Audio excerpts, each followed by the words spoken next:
పచ్చిపులుసు చేసే విధానం. ఫస్ట్ మనకు కావాల్సినంత చింతపండు, కావాల్సినంత మన కరివేపాకు, కావాల్సినంత కొత్తిమీర మరియు వెల్లిపాయలు అవి చిన్న ముక్కలుగా తయారు చేసుకోవాలి.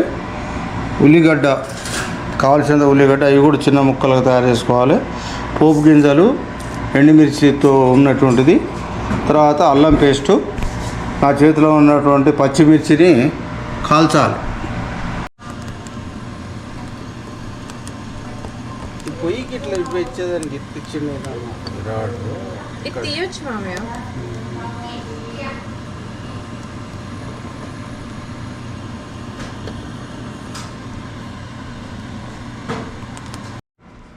నానబెట్టిన చింతపండును మనం నానబెట్టిన చింతపండుతోటి రసం తయారు చేసాము. దాంట్లో కావాల్సినవి కలుపుతున్నా. కాల్చిన పచ్చిమిర్చి, దానికి కావలసినంత లవణం అంటే ఉప్పు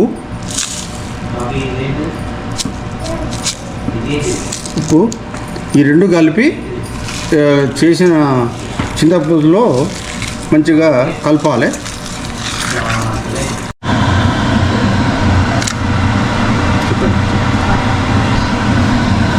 పచ్చి ఉల్లిగడ్డ వేసాను 4.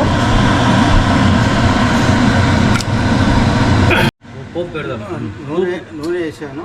పోపు పెట్టడానికి తయారు చేసి నూనె వేసాను. ఫస్ట్ కావలసినంత పోపు అంటే జీలకర్ర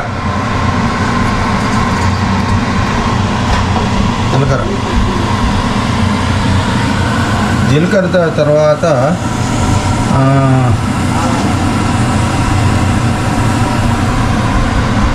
మన మినప్పప్పు,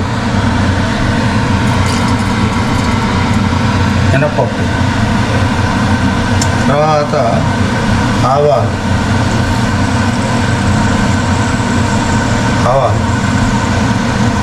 తర్వాత శనగపప్పు 2-3, ఎల్లిపాయలు,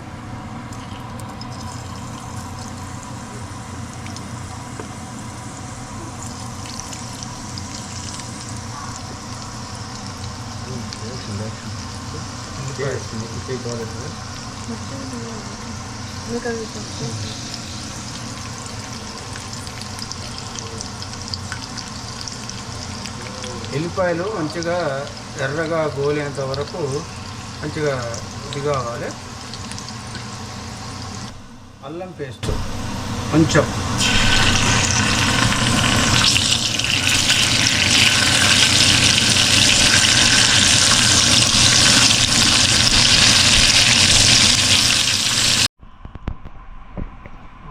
ఎండుమిర్చి,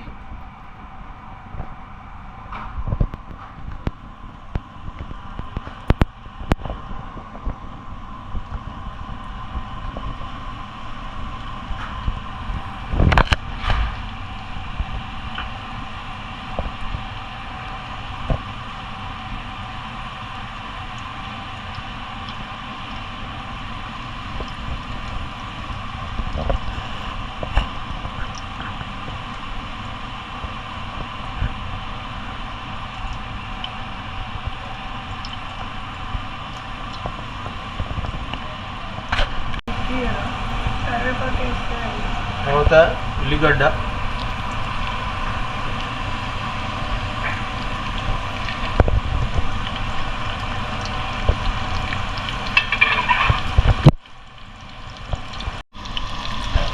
ద్రావిడ భాషలో ఎంజల్ పొడి అంటారు, లేక పసుపు అంటారు.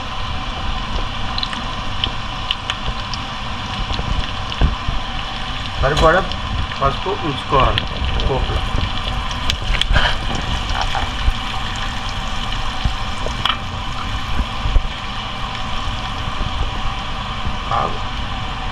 కొంచెం టైం ఎక్కువ తీసుకుంటుంది, దాని తొందరపడాల్సిన అవసరం లేదు. నిమ్మలంగా చేసుకోవాలి. ఇది ఓపికతో చేసుకునేటువంటి విధానం. కరివేపాకు వేసుకోవాలి, కొద్దిగా చిటపట అనుకుంటుంది. అది ఏదైనా మూత పెట్టుకోవచ్చు, లేకపోతే కొద్దిగా పక్క జరిగినా లాస్ట్కు కొత్తిమీర.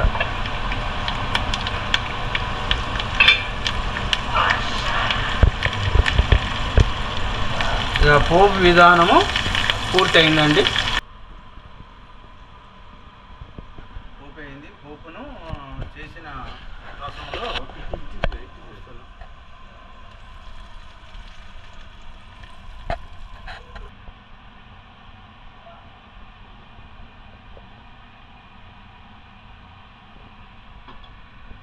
దండం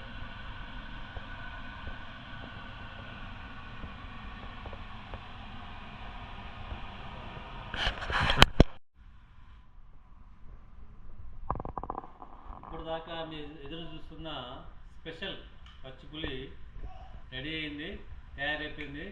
చలో ఎంజాయ్ చేద్దాం రండి. From USA. This is from USA. Okay, and I request you all to like, share and subscribe Upender blogs. Thank you.